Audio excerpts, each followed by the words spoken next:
is Jadee Scott Jones, and you're watching My Life's Playbook on ASU TV, Channel 18.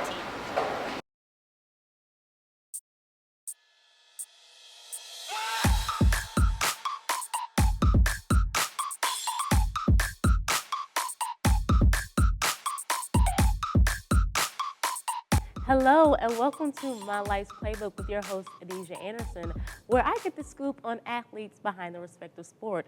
Tonight we have Arkansas State bowler Jadee Scott Jones with us in the house. How you doing? I'm good. How are you? I'm pretty good. All right, so obviously we know that you're a bowler here at Arkansas State University. How has that experience been so far for you? It's actually been really great.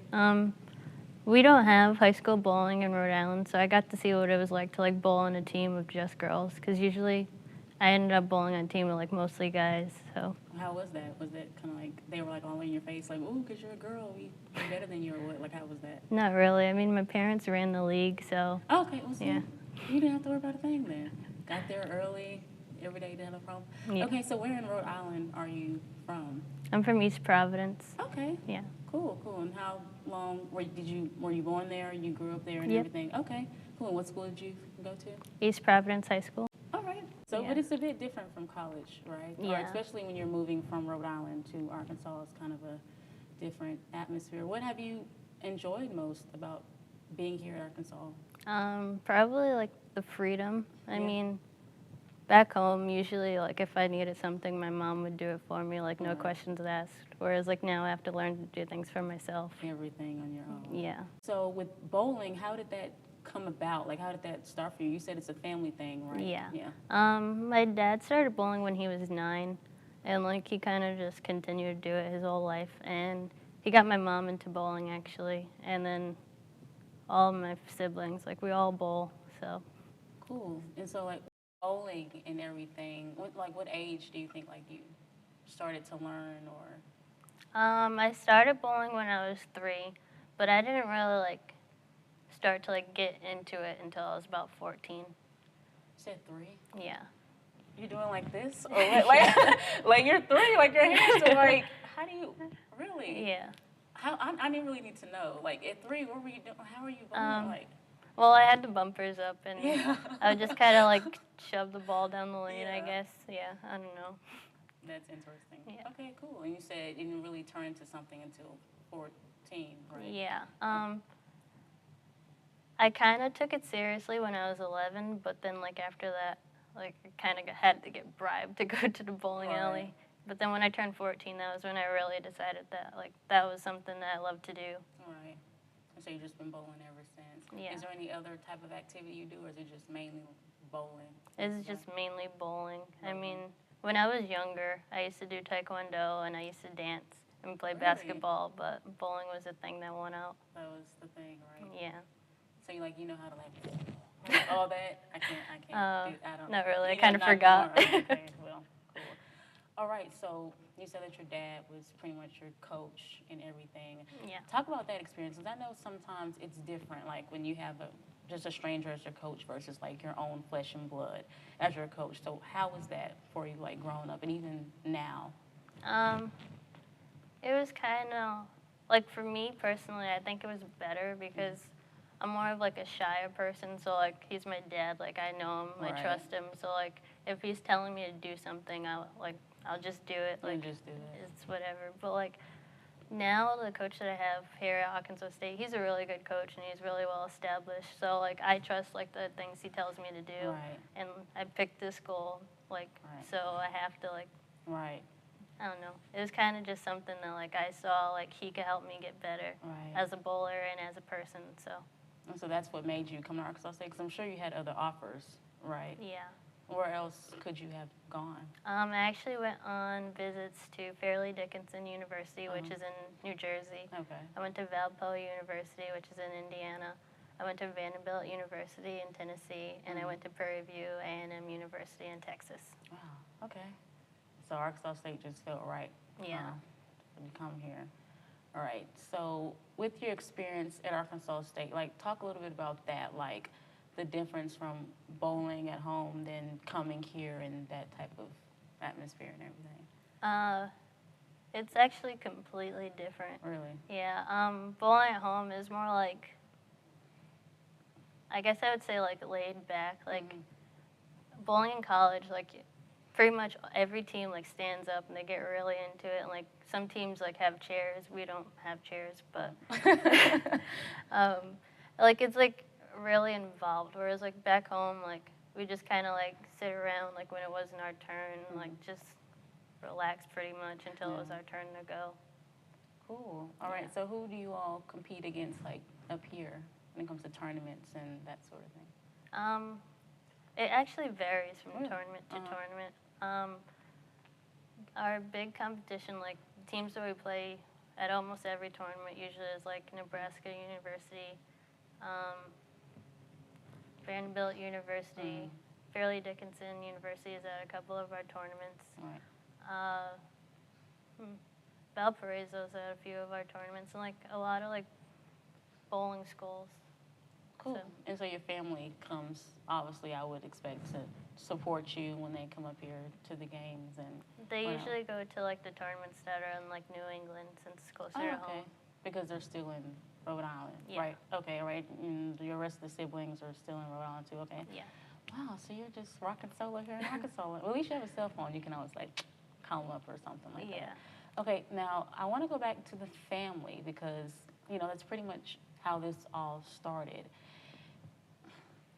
Since it started with your dad and with bowling, to you, did it feel like in the beginning you were kind of pressured, like you felt like, okay, my dad did it, my mom did it, and you say you have an older brother, so he started out doing it, and you have another brother on top of that, so it's kind of like, this is a family affair, like I have to do bowling. Did you ever have that type of? Not at all. I mean, usually, like, if I didn't want to bowl one day, like, they wouldn't even They try to didn't care. force me. Yeah. So, like, some days they would, like, try to bribe me to bowl, but that was about it. Like, I was never forced to do Right. anything.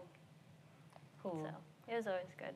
All right, so even now, is it kind of the same situation, or? Yeah. Usually I'm the one, like, saying that I want to go practice, or even, like, my brother, Jalen, he'll be like, hey, we should go practice, or we should go for a run, or we should go do something to, like, help out with my bowling. Okay, so with bowling, it seems like it's kind of more as a hobby versus like just something serious that you want to go professional in, or is that not the case?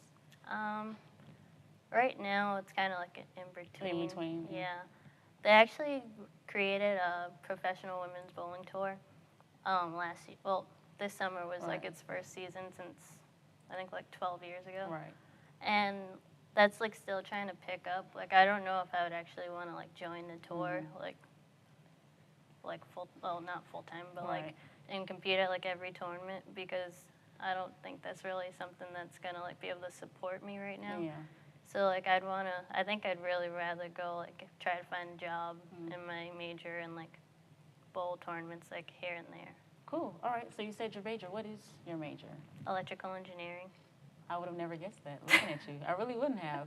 Wow. So how did you get into electrical engineering? Like, what made you just like, this is what I want to do? I actually love math and science, and a friend of mine who actually I bowled with back home, her dad is an electrical engineer, and they allowed me to go with them to Bring Your Child to Work Day, and that's when I kind of decided that electrical engineering was what I wanted to do.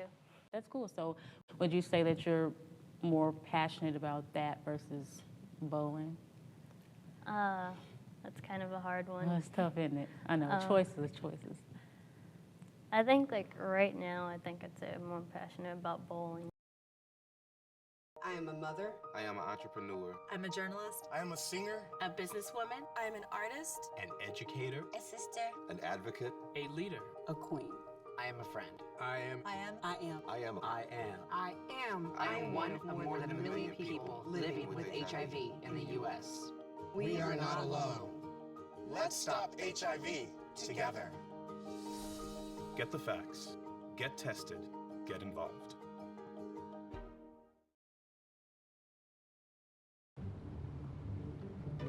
Dad, we need to talk. If you're not gonna listen to me, who will you listen to? Jeff. Is that Marsha Gay Harden? I think so. You're getting older. Not that old. Your brain is changing. It's natural. That's what I was saying. Oh, honey, I've got experience with this. Jeffrey, brain health is all about making the most of your brain as you age and helping you stay on top of your game. Really? Oh, where did she go? But all I'm saying I'm not talking about this anymore. Lisa, there are things you can do to help you stay sharp and reduce the risk to your brain. Trust me, it's worth it. Oh, so you talked to her about this, but not me. Learn what you can do to help keep your brain healthy at brainhealth.gov. I'm Talia. As the mother of 2 young children, there is nothing closer to my heart than the health of our babies. That's why I'm asking you to help put an end to premature birth. Each year, more than 15 million babies are born too soon, and more than 1 million will die. Visit facebook.com/World Prematurity Day to find out how you can make a difference in your community and around the world. A lot of your friends, like, they're on the bowling team, basically? Yeah. Okay. And with the team, have they, since you've been here, kind of, like, influenced you, like, your outlook on, like, life or how you play or what? Well, I've actually learned a lot from my teammates. Like, even, like, last year, like, not just, like, in bowling either. Like, they taught me, like, a lot of things, like, how to, like, get through, like, school and everything, like, and even, like, on the bowling side, like, bowling is, like, a really, like, you have to be able to communicate a lot. And so it's easier, like, to communicate with my teammates now, like, in anything, not just with bowling. Right. Due to that. And that's that's great to have. Yeah. Just to have that friendship, and plus it makes you feel comfortable, right? To know that they're not just like your bowling teammates, but they're actually your friends. Yeah. So when it comes to bowling, has it taught you anything since you've been doing it, or time management? Yeah, that's a big thing, huh? Yeah. Cool. Wow. I think everyone should know, like, what is your highest score? What's your you got to tell everybody, what's your highest score? 300. That's crazy. Like, I mean, obviously you would expect that because you have a scholarship, but I suck, so that's probably why it's just so amazing to me. But, like, okay, so is that often, like, you just 300, 300, 300? Or No. I've actually only got 2, and neither of them were in Rhode Island, actually. Really? Yeah. But my brother, he has, I would have to say he has like 18 or something like that. He has a lot. Which one? Jalen. Wow. Yeah. Well, maybe he should go pro then. Yeah. Oh my gosh, yeah. Like, my highest is like 100. Really? And I am proud of that. Very proud of that 100. The tournaments, they last like a track meet. Like, it's like all day. Like, explain how that kind of goes down and everything. Usually the tournaments begin at like 8 o'clock in the morning, and we usually bowl pretty much all day until like 5 or 6 o'clock at night, sometimes 3 or 4 if we get out like earlier. Oh, really? It depends on like the day. Like, some days we're doing like traditional matches, which are like, if you go in on like a regular day, like that's what you would be doing, like where you bowl 10 frames. Right. And then other days we do these things called bakers, where like each person bowls like if I were bowling first, I'd bowl frames 1 and frame 6, and then like person after me would bowl 2 and 7, and like so on and so forth. The traditional games actually get really long. That's what makes it like take so long. Right. Yeah. And what are the positions like? The name of the positions? Because I know you kind of like line up or something like that, right? Yeah.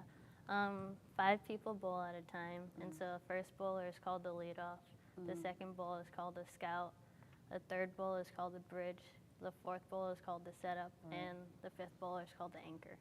Okay. And what position are you mainly? Last year I was mainly third or fourth. Okay. And so what do you think now that the season is approaching, what position do you feel like you might be this upcoming season?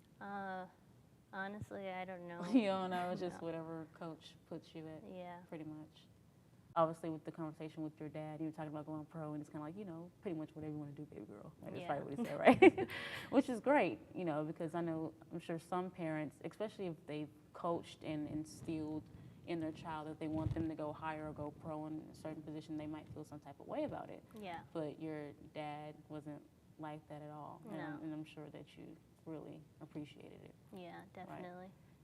Like we had a conversation like before I came here about like whether or not I would join the tour. Right. And he was kind of surprised by my answer actually when I said that I'd rather find a job first. Really? But, yeah. Is your mom kind of just, she's going with the flow? Yeah. Like Cool. And your brothers just don't have anything to say, right? Or have they put their input into it? Jalen actually wanted me to go on Really? tour, but yeah, that's not. I don't see that as being like what I would actually do. Yeah, and like I said, it's your life, so it's about what you want to do and what you're passionate about. And so like, I'm sure that's like a big strong bond between you and your dad, and I'm sure the rest of your family since it's bowling. Do you all share like an interest in anything else together, like as a family? Not really. I mean, we hang out a lot, like go like to movies or something, but like usually like if we're like talking about like something like a hobby-based thing, it would be bowling. Bowling. Yeah. So that's it. So every time y'all go to the dinner table, it's like, okay, what score did someone get today? If my dad was there, yes. Right. And that's pretty much it. Yeah. Okay. So more about your family. I mean, I just love to talk about family. In a sense, with you, bowling, that's pretty much your family because that's like what you all do together. Is there any type of competitions? Like, you have to have family competitions. Like, I mean, it just wouldn't be right if you didn't. So, like, who wins? Like, who's the one that's... It's either me or my brother Jalen most of the time. Really? Like, growing up, it was always, like, my dad or Jalen would win. And, like, as I got, like, older and I got better, like, it kind of, like, became, like, me and Jalen. Right. And now it's, like, a rivalry there. Well, rivalry comes with competition. And speaking of competition, a lot of people really want to get to know you. It seems like they've been competing to answer or ask questions, rather, about getting to know you. So when we come back after the commercial break, we are going to ask Jadee questions that you all want to know from her. Stay tuned. You're watching My Life's Playbook. The members of the Horatio Alger Association lead by example. Investing their time, talent, and treasure, Horatio Alger members focus their efforts on lighting a path of opportunity for the nation's most deserving students. These paths are well traveled by association members and led them to their own dreams. Through generous scholarships and mentorship programs, Horatio Alger members light a path for the next generation of American leaders. To learn more, visit horatioalger.org. Binge eating disorder, or BED, isn't just overeating. It's a real medical condition. And while the exact cause is unknown, certain chemicals in the brain may play a role. And I learned that BED is the most common eating disorder in US adults. When I would binge, I would feel completely out of control. Sometimes it wouldn't even matter what I was binging on. I would eat so fast I barely tasted it. I ate a lot more than normal. I literally felt like a machine. My binges would always happen when I was alone. And after an episode, I was so upset. Binge eating disorder is a real thing. And it is in your brain, and there is something you can do about it. I realized that BED did not have to be my life. BED did not get to define who I am. To learn more about BED, go to bingeeatingdisorder.com and talk with your doctor. In the past 50 years, we've made a lot of progress in smoking prevention. But if we don't do more, 1 out of every 13 children alive today will die early from smoking. That's 5.6 million precious lives we can save. Together, we can make the next generation tobacco-free. You only know in a fire to get out, to escape. And now, okay, you're outside and you're safe. What do you do now? And that's where the Red Cross came in. We ran out of the house just wearing our pajamas. And at that point, just to even have a toothbrush that I could call my own was so important. You know, it just makes you feel like a person again.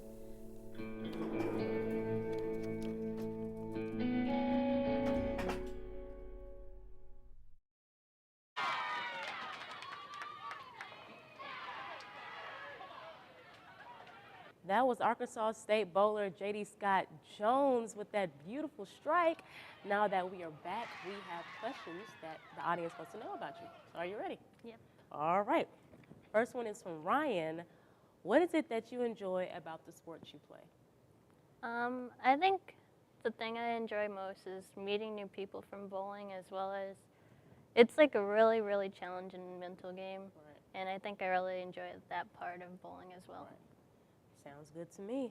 Colton says, do you have any nieces or nephews? Yes, I actually have 2 nieces and a nephew. Or what are their names? My 2 nieces' names are Jaya and Jaylee, and my nephew's name is Justin. And they're all young, right? Mhm. I believe we talked a little bit about this. Yep. They're already bowling, like Yes. you were at a young age, so Yeah. interesting. All right, Jasmine says, what is an important factor a bowler should have? And I think it might be like how you should bowl or something like that, maybe your structure. I think you said something about working with the legs when we talked or something like that. Usually bowlers should have like pretty strong legs, just so that you could get better leverage. So better leverage would mean you'd probably strike more often than someone who doesn't have as good of a leverage. All right, so aside from that, what other tips should people like look for? Like maybe if they're a beginner or something like that, what should they look out for? I'd say just try to like make the game simple. If you're gonna bowl, like try to just throw a ball, like use the arrows on the lane, and try to like throw a straight ball.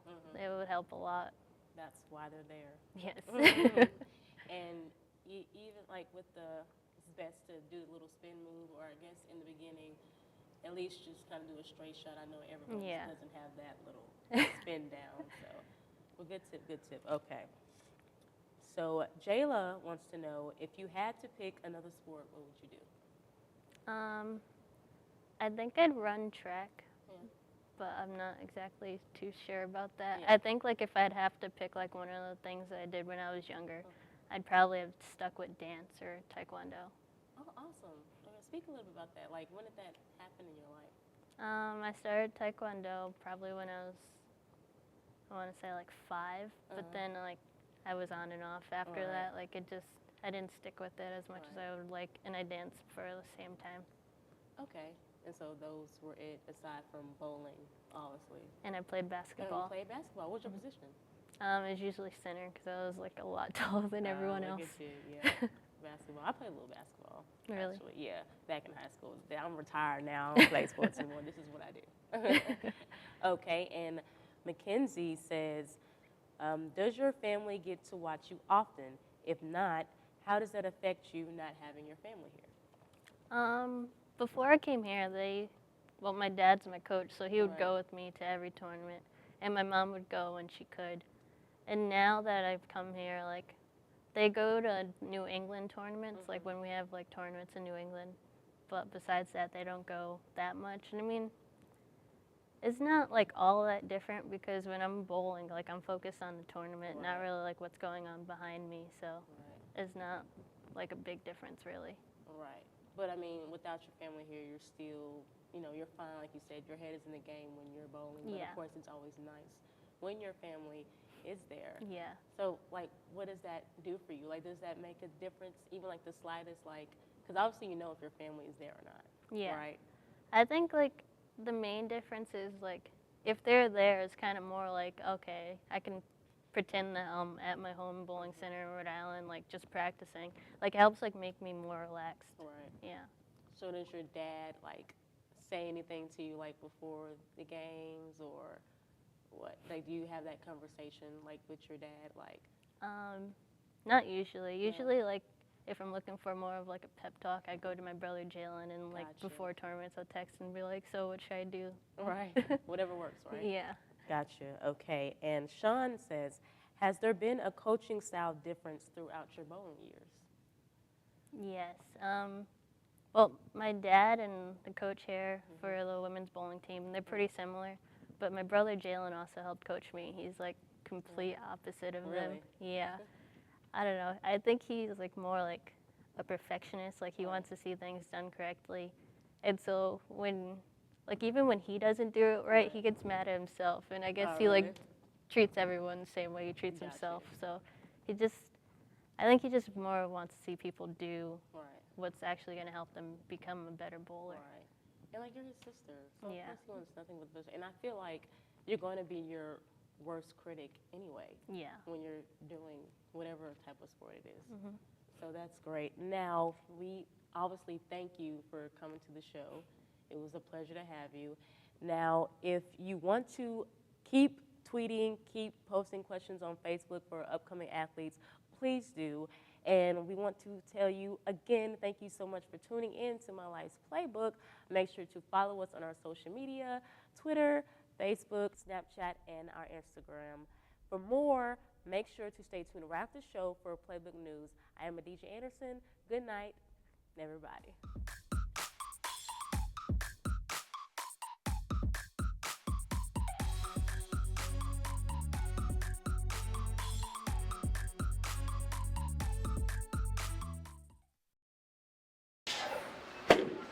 Hey, excuse me, I'm sorry. Do you know how slippery these lanes are? They're about the same as all of them. I'm sorry. Do you happen to have any gum? I just had some hot wings and prunes with my first blanket. I need some, you ain't got enough gum. I'm kind of lonely. See, this okay? If I just sit my stuff right here? Okay. Another question, I'm sorry.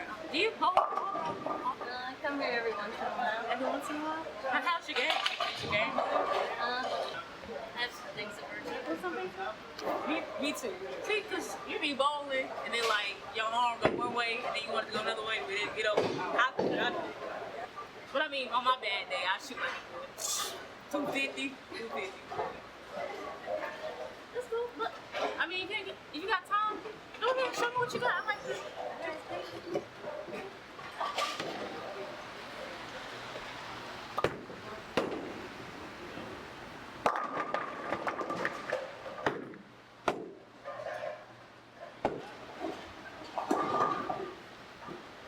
Your turn. Kind of sick. I got out the ride if I can bowl. Get to know your favorite athletes on My Life's Playbook on ASU TV Channel 18.